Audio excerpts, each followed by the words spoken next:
Hi friends, எல்லோரும் எப்படி இருக்கீங்க? நல்லா இருப்பீங்க. பேசும் கிரகங்களிலிருந்து உங்கள் நித்யா ராஜேந்திரன். ஃப்ரெண்ட்ஸ், நம்ம இன்றைக்கி என்ன பார்க்க போகிறோம் அப்படின்னு சொல்லி பார்த்தீங்கன்னா, மாரக அதிபதி அப்படிங்கிற விஷயத்தை பற்றி பார்க்க போகிறோம் ஃப்ரெண்ட்ஸ்.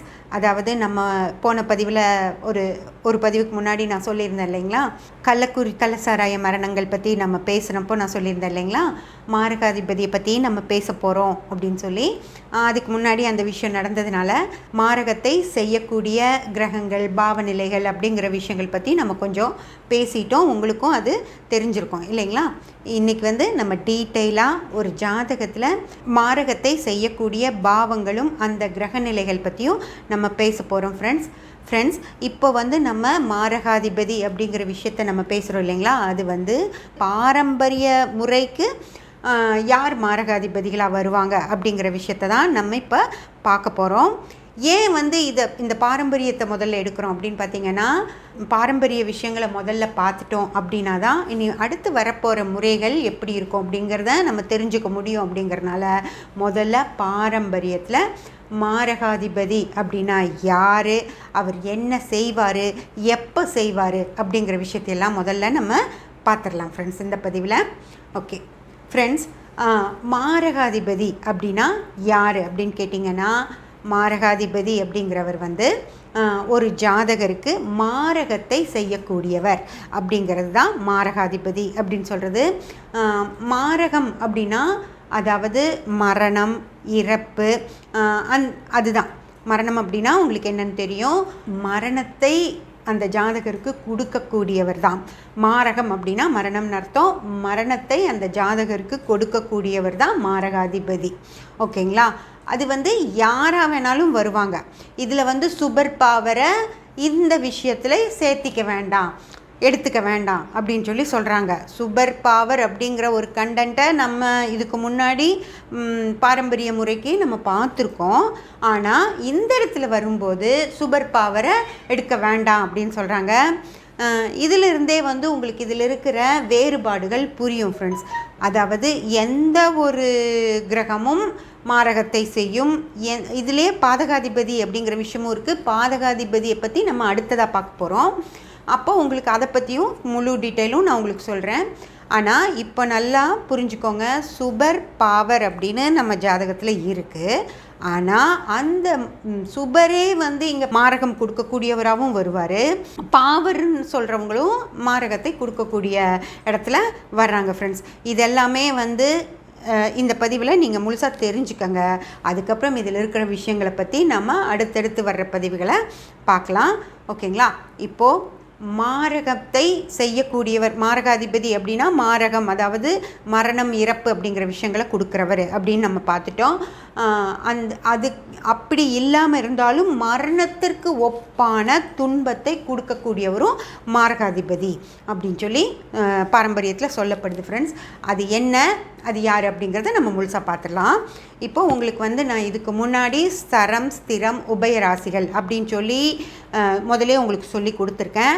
அந்த பதிவுகள் எல்லாமே பிளேலிஸ்ட்டில் இருக்குது. நீங்கள் போய் அதை பார்த்துட்டு அதுக்கப்புறம் சரம், ஸ்திரம், உபயம் அப்படிங்கிற விஷயங்களை தெரிஞ்சுக்கிட்டு நீங்கள் இதை பார்த்தீங்கன்னா இன்னும் நல்லா புரியும்.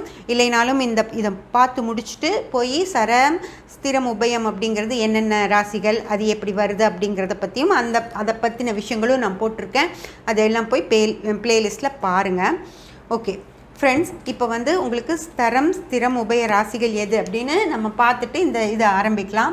அதாவது இங்கே மேஷம் தொடங்குது இல்லைங்களா, லக்ன பாவம் 1ஆம் பாவம், அதாவது ஒன்றாவது ராசி இது மேஷ ராசி இல்லைங்களா. இந்த மேஷ ராசியிலேருந்து சரம், ஸ்திரம், உபய ராசிகள் என்னென்னு பார்த்துடலாம்.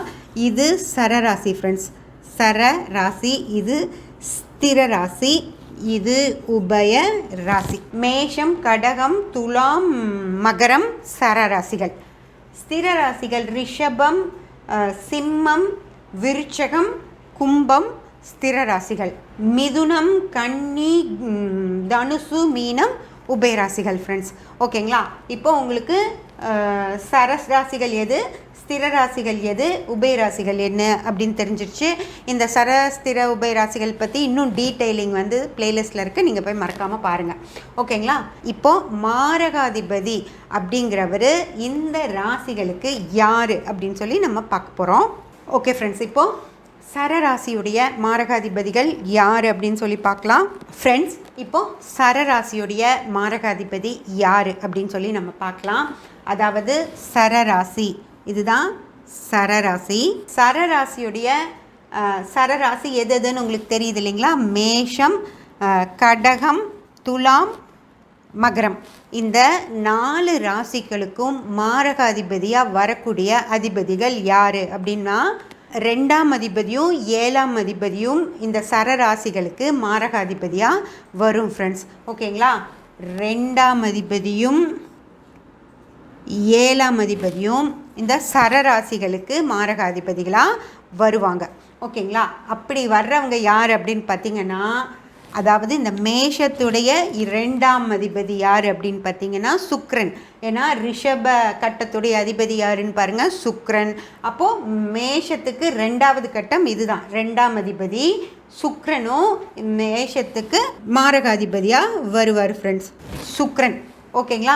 நீங்கள் சுக்கிரன் வந்து சுபர்னு தான் கேள்விப்பட்டிருப்பீங்க. ஆனால் அந்த சுபர் தான் இங்கே இந்த ராசிக்கு, சரராசிக்கு மாரகத்தை செய்யக்கூடிய இடத்துல வராரு. ஓகேங்களா? அதே போல் 7ஆம் அதிபதி. ஓகேங்களா?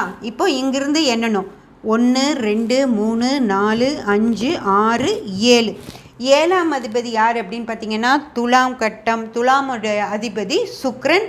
ஃப்ரெண்ட்ஸ், இப்போ வந்து இந்த மேஷ ராசிக்கு 2ஆம் அதிபதி 7ஆம் அதிபதி ரெண்டுமே சுக்கிரனாகவே வருது ஃப்ரெண்ட்ஸ். ஓகேங்களா? அப்போது சுக்கிரன் மட்டுமே இந்த மேஷத்துக்கு மாரகத்தை செய்யக்கூடிய மாரகாதிபதியாக சுக்கிரன் வராரு. ஓகேங்களா? இந்த மேஷங்கிற சர லக்னத்துக்கு சுக்கிரன் தான் மாரகாதிபதியாக வரார். ஓகேங்களா? அடுத்து இந்த ராசிக்கு, இந்த கடகம் அப்படிங்கிற சர ராசிக்கு யார் வந்து மாரகாதிபதி அப்படின்னு பார்க்கலாம். சரராசியுடைய 2ஆம் அதிபதி சூரியன், சரராசியுடைய 7ஆம் அதிபதி, அதாவது 1 2 3 4 5 6 7. 7ஆம் அதிபதி யார் அப்படின்னு பார்த்தீங்கன்னா சனி. உங்களுக்கு தெரியும், மகரத்திற்கும் கும்பத்திற்கும் அதிபதி சனி. அப்போது இந்த 7ஆம் அதிபதி, இந்த சரராசியுடைய 7ஆம் அதிபதி, அதாவது கடகம்ங்கிற சரராசியுடைய 7ஆம் அதிபதி இங்கே சனியாக வருவார் ஃப்ரெண்ட்ஸ். இங்கே 2ஆம் அதிபதி சூரியனாக வருவார். இந்த சூரியன் சனி எப்படியெல்லாம் அதிபதிகளாக வருது அப்படிங்கிறது நம்ம பிளேலிஸ்ட்டில் இருக்குது. அதோட லிங்க் வந்து நான் டிஸ்கிரிப்ஷனில் கொடுக்குறேன், நீங்கள் அது பார்த்துக்கோங்க. ஓகேங்களா? அதை பார்த்தீங்க அப்படின்னா உங்களுக்கு இதெல்லாம் நல்லா புரியும். ஓகேங்களா? இப்போது யார் இந்த சரராசிக்கு யார் வர்றாங்க அப்படின்னு பார்த்தீங்கன்னா, இந்த சரராசிக்கு 2ஆம் அதிபதியான சூரியனும் 7ஆம் அதிபதியான சனியும் மாரகாதிபதியாக வர்றாங்க ஃப்ரெண்ட்ஸ். ஓகேங்களா? அடுத்து இந்த சரராசி ஃப்ரெண்ட்ஸ், இந்த சரராசி அதாவது துலாம் கட்டம் இருக்குது இல்லைங்களா? துலாம் கட்டம் சரராசியில் வருது. அந்த சரராசிக்கு யார் மாரகாதிபதியாக வருவாங்க அப்படின்னு பார்த்தீங்கன்னா உங்களுக்கே தெரிஞ்சிருக்கும். இப்போது 2ஆம் கட்டம் யார் அப்படின்னு பார்த்தீங்கன்னா விருச்சகத்துடைய அதிபதி செவ்வாய். அந்த செவ்வாய் இங்கே இந்த சரராசிக்கு மாரகாதிபதியாக வருவார் ஃப்ரெண்ட்ஸ். துலாமுடைய 7ஆம் அதிபதி யார் அப்படின்னு பார்த்தீங்கன்னா 1 2 3 4 5 6 7 ஃப்ரெண்ட்ஸ். அதாவது இன்னொரு சரராசி அதிபதியான செவ்வாய். இதுவும் மேஷத்துக்கும் செவ்வாய் தான் அதிபதி. அந்த செவ்வாய் இங்கே இவங்களுக்கு மாரகம் செய்யக்கூடிய இடத்துல வராரு ஃப்ரெண்ட்ஸ், செவ்வாய். ஓகேங்களா? இப்போது இந்த சரராசிக்கு 2 7ஆம் பாவங்களான சுக்கிரன் தான். இதுவும் இந்த ரிஷப கட்டமும் சுக்கிரனோடது, துலாம் கட்டமும் சுக்கிரனோடது. அப்போ சுக்கிரன் தான் இங்கே மாரகாதிபதியாக வராரு. அதே துலாத்துக்கு 2ஆம் அதிபதியான செவ்வாயும் 7ஆம் அதிபதியான செவ்வாய் தான் இங்கே இவங்களுக்கு மாரகத்தை செய்யக்கூடிய இடத்துல வராரு ஃப்ரெண்ட்ஸ். ஓகேங்களா? புரிஞ்சுதா? அடுத்து இந்த சரராசி, அதாவது மகர கட்டம் இருக்கு இல்லைங்களா? மகர ராசி சரராசி.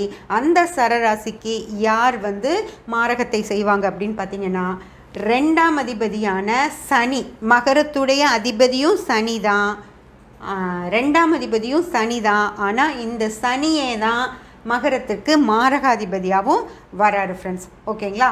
சனியும் ஏழாம் அதிபதியான 1 2 3 4 5 6 7 ஏழாம் அதிபதியான சந்திரன் மகரம்ங்கிற சர ராசிக்கு சனியும் சந்திரனும் மாரகாதிபதியாக வர்றாங்க ஃப்ரெண்ட்ஸ். 2ஆம் அதிபதியும் 7ஆம் அதிபதியும் எல்லா சரராசிகளுக்கும் மாரகாதிபதிகளாக வர்றாங்க.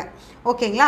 முதல்ல நம்ம மாரகாதிபதிகள் யார் யார் அப்படிங்கிறத பார்த்துடலாம். அதுக்கப்புறம் அந்த அதிபதிகள் எப்போ மாரகத்தை செய்வாங்க என்ன அப்படிங்கிற விஷயங்களையும் நம்ம பார்க்கலாம் ஃப்ரெண்ட்ஸ். ஸ்திர உபய ராசிகளுக்கு மாரகாதிபதி யார் அப்படிங்கிறத நம்ம நாளைக்கு பதிவில் பார்த்துடலாம். ஓகேங்களா? சப்ஸ்கிரைப் பண்ணி பெல் பட்டன் ப்ரெஸ் பண்ணி வச்சுக்கோங்க. அப்போ தான் நான் போடுற எல்லா பதிவுகளும் உங்களுக்கு கிடைக்கும். லைக் பண்ணி ஷேர் பண்ணி கமெண்ட் பண்ணிங்கன்னா எனக்கு சப்போர்ட்டிவாக இருக்கும். Thank you friends.